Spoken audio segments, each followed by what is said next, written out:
you starting from scratch and wish to cover the entire syllabus, some decent amount of topical past papers, full-fledged revision with past 10 years of past papers before your exam starts? Then this video is for you. Assalamu alaikum everyone, this is Mubin Ahmed and we are back with a new lecture on physics. This time something new and special. देखो ये तो सबको पता है कि हमने पढ़ना है, लेकिन बहुत कम बच्चों को ये पता है कि हमने पढ़ना किस तरह है। इस वीडियो के अंदर मैं आपको दो चीज़ें दूंगा। सबसे पहला एक पूरा स्टडी टाइम टेबल कि आपने कब क्या पढ़ना है पूरे ओ लेवल्स के लिए। दूसरी चीज़ मैं आपको एक पूरा रोड मैप बना के दूंगा फिज़िक्स के लिए, आपके सबसे पहले टॉपिक से लेके आपके आखिरी ईयरली क्वेश्चन तक किस तरह आपने टॉपिक्स कवर करने हैं, कितने और किस तरह आपने टॉपिकल्स करने हैं, किस तरह आपने रिवीजन करनी है और किस तरह आपने ईयरली पास पेपर सॉल्व करने हैं। कैमरेज के अकॉर्डिंग आपको इंटायर सिलेबस ख़त्म करने के लिए 120 से 130 आवर्स चाहिए होते हैं। और आपने क्या करना है कि आपने रोज़ फिज़िक्स को कितनी देर पढ़ना है, आपने 2 घंटे के लिए पढ़ना है सिर्फ। और आपने हर रोज़ फिज़िक्स नहीं पढ़नी है, आपने ऑल्टरनेट डेज पर पढ़नी है। एक दिन पढ़नी है, एक दिन नहीं पढ़नी है, एक दिन पढ़नी है, एक दिन नहीं पढ़नी है। आपने क्या करना है, इस तरह से अगर आप पढ़ते हो तो अराउंड 4 से 5 मंथ्स के अंदर आपका पूरा सिलेबस ख़त्म हो जाएगा विद पास्ट पेपर प्रैक्टिस। ये नीचे बताता हूँ किस तरह से। आपने क्या करना है कि आपने एक वीकली टाइम टेबल बना लेना है। टाइम टेबल किसका बनाना है? टाइम टेबल आपने ये बनाना है कि आपने किस दिन कौन सा सब्जेक्ट पढ़ना है। O3 में मोस्टली क्या होता है कि आपके पास 4 से 5 सब्जेक्ट्स होते हैं और याद रखो एक दिन के अंदर आप ज़्यादा से ज़्यादा भी 2 से 3 सब्जेक्ट पढ़ सकते हो। आप जब ज़्यादा सब्जेक्ट्स पढ़ने की कोशिश करते हो, ज़्यादा कंटेंट कंज्यूम करने की कोशिश करते हो, तो पीछे वाला कंटेंट या सबसे पहली चीज़ जो पढ़ी होती है वो आहिस्ता आहिस्ता आपको भूलना शुरू हो जाती है। इसीलिए रिकमेंडेड यही है कि आप रोज़ 2 से 3 सब्जेक्ट मैक्सिमम पढ़ो, इससे ज़्यादा नहीं। आपने क्या करना है, सब्जेक्ट्स को डिवाइड कर लेना है। लेट्स सपोज करते हैं मेरे पास 4 सब्जेक्ट्स है, फिज़िक्स, केमिस्ट्री, मैथ्स, बायो। मैंने एक पैटर्न बना लिया कि मैं मंडे को फिज़िक्स केमिस्ट्री पढ़ूंगा, ट्यूसडे को बायो मैथ्स, फिर वेडनेसडे को फिज़िक्स केमिस्ट्री, फिर थर्सडे को बायो मैथ्स, फिर फ्राइडे को फिज़िक्स केमिस्ट्री, फिर सैटरडे को बायो मैथ्स, फिर संडे को फिज़िक्स केमिस्ट्री। इस तरह से आपने पढ़ना है। एक दिन छोड़ के एक दिन पढ़ना है और रोज़ फिज़िक्स को आपने कितने देना है, आपने 2 घंटे देना है। अगर आप इस तरह से चलते हो तो ऑलमोस्ट 4 से 5 मंथ्स के अंदर, 4 से 5 मंथ्स एक मैक्सिमम रेंज है, आप जल्दी भी कर सकते हो, इसमें कोई इशू नहीं है। लेकिन अप्रॉक्सीमेटली 4 से 5 मंथ्स के अंदर अंदर आपका syllabus with topical pass papers ख़त्म हो जाएगा। सो ये हमारी पूरी वीडियो की सबसे इम्पॉर्टेंट चीज़ है जो कि एक चेकलिस्ट है जो मैंने बनाई है। अब इसको किस तरह से यूज़ करना है, इसको जानने से पहले हम कुछ बेसिक चीज़ें कवर करते हैं। सबसे पहले आपने एक टॉपिक को कवर किस तरह करना है। आपको कैसे पता चलेगा कि आपने एक टॉपिक कवर कर लिया है, या ये कैसे इंश्योर करना है कि आपने प्रॉपरली आपने एक प्रॉपर तरीके से पूरा टॉपिक कवर किया है एंड आपकी पूरी की पूरी ग्रिप उसके ऊपर आ गई है। ये आपने कैसे इंश्योर करना है, किस तरह से आपने टॉपिक को कवर करना है, ये देखते हैं। सबसे पहले आपने उस टॉपिक को पढ़ना है।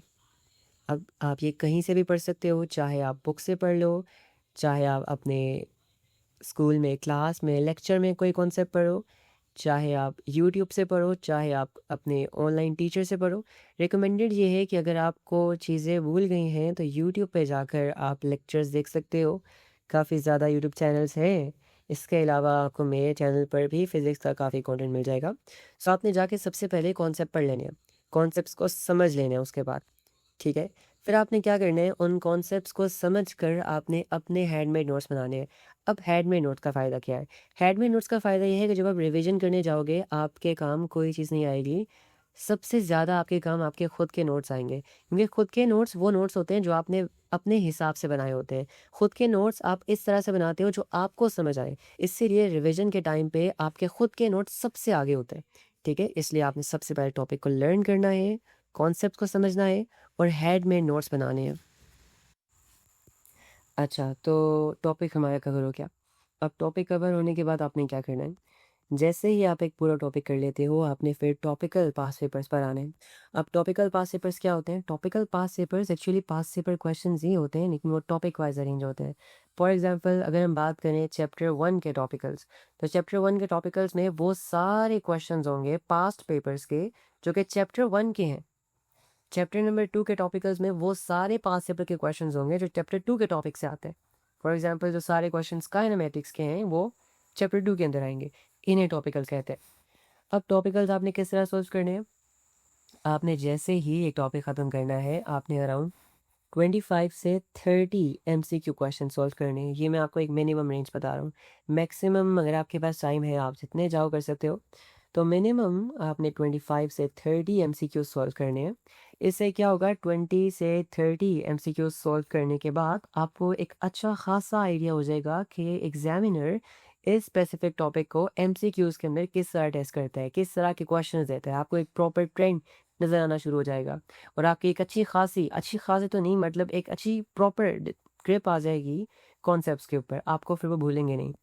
और आपने तकरीबन 10 से 15 थ्योरी क्वेश्चन सॉल्व करने हैं। अच्छा, थ्योरी क्वेश्चंस का मसला ये होता है कि शुरू में ना ये काफ़ी ज़्यादा गलत होते हैं। अब गलत होते हैं इसका मतलब ये नहीं कि आपने कॉन्सेप्ट सही से नहीं पढ़े या फिर आपको आता नहीं है या फिर आपने किसी गलत टीचर से पढ़ी है, ऐसी कोई बात नहीं है। देखो, आप जब एक कॉन्सेप्ट पढ़ते हो ना, आप उसमें ये नहीं पढ़ते कि एग्जामिनर उस कॉन्सेप्ट को कैसे टेस्ट करेगा। ये आपको तब पता चलता है जब आप एक्चुअली क्वेश्चंस को सोल्व करते हो, ठीक है। तो ये नॉर्मल है, शुरू में क्वेश्चन सोल्व करने में गलतियाँ होनी या फिर क्वेश्चन सोल्व ही ना होना, ये बिल्कुल नॉर्मल बात है। ये आहिस्ता आहिस्ता सही हो जाता है। इसके लिए आई वुड सजेस्ट कि आप जब भी टॉपिकल्स करने बैठो खुद से मत करो। सबसे पहले यूट्यूब पे जाओ, एक वीडियो खोलो टॉपिकल्स की और टीचर के साथ साथ सोल्व करो। जैसे टीचर सोल्व करते हैं आप सोल्व करो, इससे आपको आइडिया होगा क्वेश्चंस किस तरह से आते हैं और हर टाइप के क्वेश्चन को किस तरह से डील करना है, ठीक है। और अराउंड 20 से 25 से 30 MCQ आपने सॉल्व करने हैं और 10 से 15 थ्योरी क्वेश्चन सॉल्व करने हैं। ये आपका स्टेज 1 था। अब फिर क्या करना है, एक और बहुत इंपॉर्टेंट चीज़, कुछ लोगों को कीड़ा होता है। किस तरह का कीड़ा, एक सवाल किया भाई MS चेक करनी है, मार्किंग स्कीम आंसर चेक करने, दूसरा सवाल किया फिर मार्किंग स्कीम चेक करनी है, तीसरा सवाल किया फिर मार्किंग स्कीम चेक करनी है। ऐसा नहीं करना। पहले जितने भी क्वेश्चंस हैं, क्वेश्चन सारे के सारे सॉल्व कर लेने हैं। Do not check the marking scheme after every question, finish the entire set first. सारे क्वेश्चंस पहले कर लो, उसके बाद अपने आंसर चेक करो। अब आपने अपने आंसर्स कैसे चेक करने हैं, ये सबसे इम्पोर्टेंट स्टेज है आपकी प्रोग्रेस का। कुछ क्या होते हैं कि आपने मार्किंग स्कीम खोली, आंसर देखा, गलत है सही है, मार्क के आगे चले गए, ये सबसे गलत है। देखो, मिस्टेक्स मल्टीपल टाइप्स की होती हैं, मैं यहाँ पे उनको 3 कैटेगरीज में डिवाइड करता हूँ। लेट्स सपोज करते हैं कि आपने जो क्वेश्चंस किए उनमें से ये जो सवाल थे ये सारे गलत हुए। अब आपने इन क्वेश्चंस को 3 कैटेगरीज में क्या करना है, डिवाइड करना है। पहली कैटेगरी वो जिसमें वो सारे क्वेश्चंस आएंगे जो आपने सिली मिस्टेक की वजह से गलत किए। आपने फॉर्मूला गलत लगा दिया, आपने वैल्यू गलत डाल दिया, आपने सवाल ध्यान से नहीं पढ़ा, सवाल को गलत समझ लिया, इसमें वो सारे क्वेश्चंस आएंगे। और जो भी आप मिस्टेक करते हो, जिस भी तरह की सिली मिस्टेक करते हो, जैसे फॉर्मूला खा लिया, वैल्यू गलत डाल दी, उसका साथ आपने सोल्यूशन लिखना है कि भाई मैंने ये गलती की और ये इसका सोल्यूशन हो और आइंदा के बाद मैं ये गलती नहीं करूँगा। फिर कैटेगरी नंबर 2 आती है जहाँ पर आप कॉन्सेप्ट्स भूल जाते हो। हम भी इंसान हैं, हमारा दिमाग है, हमारे पास कोई स्टोरेज नहीं है जिसके अंदर हम जो भी स्टोर करेंगे वो फ़ौरन एक्सेस कर सकते हैं। हम भी चीज़ें भूल जाते हैं, राइट। तो कभी कभी क्या होता है कि हम कॉन्सेप्ट्स भूल जाते हैं, कभी कभी क्या होता है कि हमारे माइंड से चीज़ें निकल जाती हैं। जो क्वेश्चंस इन इस गलती की वजह से गलत होंगे ना, उनको आपने कैटेगरी 2 में डालना है। और इसका हल क्या है कि आपने फ़ौरन जाना है, आपने उस स्पेसिफिक कॉन्सेप्ट को रिवाइज करना है, वापस आना है और इस क्वेश्चन को दोबारा सोल्व करना है। फिर कैटेगरी नंबर 3 सबसे important, problem questions. Category number 3 का नाम मैंने रखा है प्रॉब्लम क्वेश्चंस। इसमें वो क्वेश्चंस आएंगे जो आपसे हो ही नहीं रहे, जो आपको समझ ही नहीं आ रहे, आपको यही पता नहीं चल रहा कि भाई यहाँ पे कौन सा कॉन्सेप्ट अप्लाई हो रहा है, जो बहुत कोशिश करने के बाद भी आपसे सॉल्व नहीं हो रहे। अब इन क्वेश्चंस को आपने छोड़ना नहीं है, यही आपकी बहुत मदद करेंगे, ये आपका कभी साथ नहीं छोड़ेंगे। आपने जाकर या तो अपने टीचर से पूछना है कि मुझे समझा दो, जैसे आप मेरे स्टूडेंट हो, आपने मुझे जाके कहा सर मुझे सवाल समझ नहीं आ रहा, मैंने बहुत कोशिश कर ली, आप समझा दें, मैं आपको समझाऊंगा कि यहाँ पर कौन सा कॉन्सेप्ट अप्लाई हो रहा था ना, आपकी गलती क्यों हुई, आपसे क्यों सॉल्व नहीं हुआ ये। या फिर आप चैट GPT से पूछ सकते हो, वो आपको एक प्रॉपर तरीके से with example her cheese clearly समझा देगा। या फिर आप किसी फ्रेंड से पूछ सकते हो, या व्हाट्सएप ग्रुप्स बने हुए हैं, मेरे काफ़ी ज़्यादा व्हाट्सएप ग्रुप्स हैं ओ लेवल्स के, वहाँ पर आप पूछ सकते हो, ठीक है। और इन क्वेश्चंस को आपने स्पेसिफिकली सेव कर लेना है। आपने क्या करना है, आपने जो भी क्वेश्चंस गलत होंगे उनको आपने नाम देना है, कैटेगरी 1, कैटेगरी 2, कैटेगरी 3, ये रिवीजन पे काम आएंगे। ठीक है, अभी तक क्या किया, अभी तक हमने ये देखा कि आपने किस तरह से टॉपिक कवर करना है और किस तरह से आपने टॉपिकल्स करने हैं और किस तरह से आपने टॉपिकल्स को चेक करना है। ठीक है, अब नीचे आ जाओ। अब बात करते हैं रिवीजन की। आपने रिवीजन कब करनी है और किस तरह करनी है। देखो, सबसे पहले आपके पास आता है वीकली रिवीजन। वीकली रिवीजन में आपने हर हफ्ते बाद रिवीजन करनी है। किस तरह से करनी है? फॉर एग्जांपल, आपने सबसे पहला चैप्टर जिसका नाम है फिजिकल क्वांटिटीज़ एंड मेजरमेंट्स आपने कवर किया। आपने उसके हेड में नोट्स बनाए। अब जब उस चैप्टर को कवर किए हुए 1 हफ्ता गुजर जाएगा, आपने क्या करना है, आपने 5 से 10 मिनट बैठना है चौंकड़ी मारकर। आपने अपनी कॉपी खोलनी है जहाँ पर आपने नोट्स बनाए थे और आपने उनको एक दफ़ा रीड करना है। क्या करना है? सिर्फ और सिर्फ अपने नोट्स को एक दफ़ा रीड करना है। उससे ही यकीन मानो जो सारे कॉन्सेप्ट्स होंगे वो आपके माइंड में एक दफ़ा आ जाएंगे। ठीक है, वीकली रिवीजन में क्या करना है, अपने नोट्स रिवाइज करने और क्वेश्चंस एमसीक्यूज को या थ्योरी क्वेश्चंस को सोल्व नहीं करने, एक दफ़ा रिव्यू कर सकते हो, देख सकते हो बस। फिर आता है फाइनल रिवीजन। ये आपने तब करनी है जब आपने ऊपर बताए गए तरीके से पूरा सिलेबस कवर कर चुके होगे। आप जब पूरा सिलेबस कर चुके होगे फिर आपने रिवीजन करनी है और ये चलेगी 2 से 3 हफ्ते।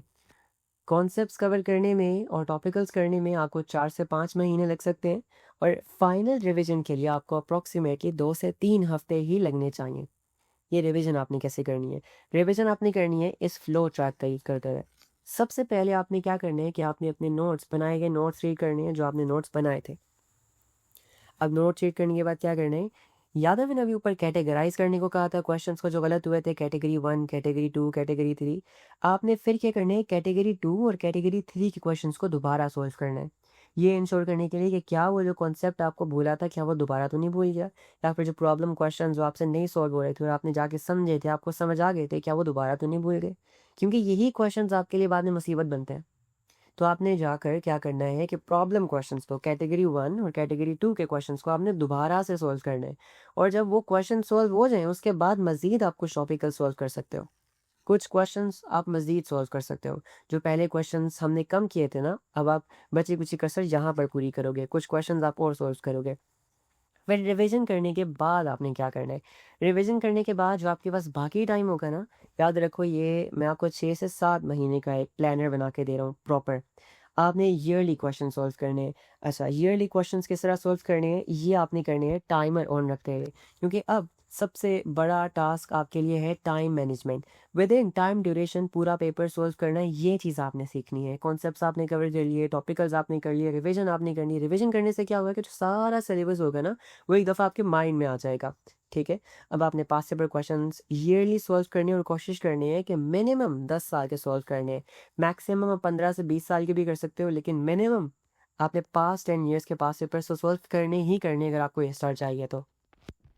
एग्जाम कंडीशंस में करना है, याद रखो कि जब आप पेपर सॉल्व कर रहे हो घर वालों से कोई तंग ना करे, बाजार के चक्कर नहीं लगाने आपने।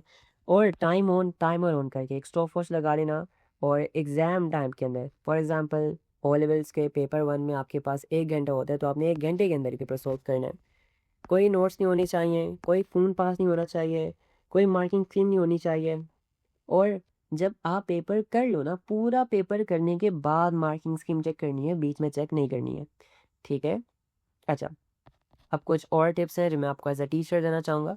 जब भी पेपर 1, जब भी आप एमसीक्यू के क्वेश्चन सॉल्व करो, याद रखो उनमें जो हमेशा मिस्टेक्स होती हैं, मोस्टली मिस्टेक्स इसीलिए होती हैं। और वो मिस्टेक्स होती हैं क्वेश्चन को ध्यान से ना पढ़ने की वजह से या फिर क्वेश्चन समझ ना आने की वजह से। तो क्वेश्चन समझ तब आएगा जब आप क्वेश्चन को बहुत ध्यान से, आराम से, तहम्मुल से पढ़ोगे।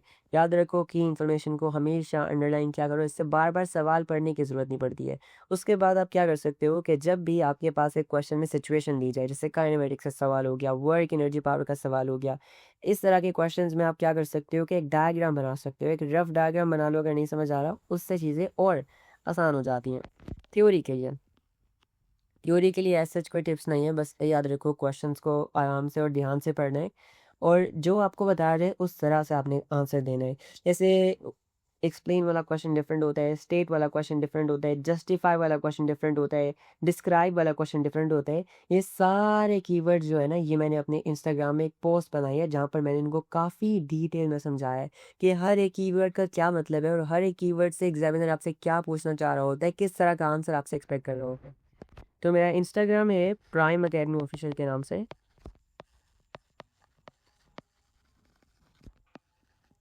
वहाँ पर अगर आप जाते हो तो आपको वहाँ पे एक पोस्ट मिल जाएगी, वहाँ पर जाके फिर आप देख सकते हो कि उस पोस्ट को देख सकते हो। ठीक है, तो यहाँ तक आपका पूरा सिलेबस ख़त्म हो गया। अब ये चेक लिस्ट आपने कैसे यूज़ करनी है। आपने जैसे ही टॉपिक ख़त्म करना है, आपने उसके सिलेबस पर टिक लगा देना है।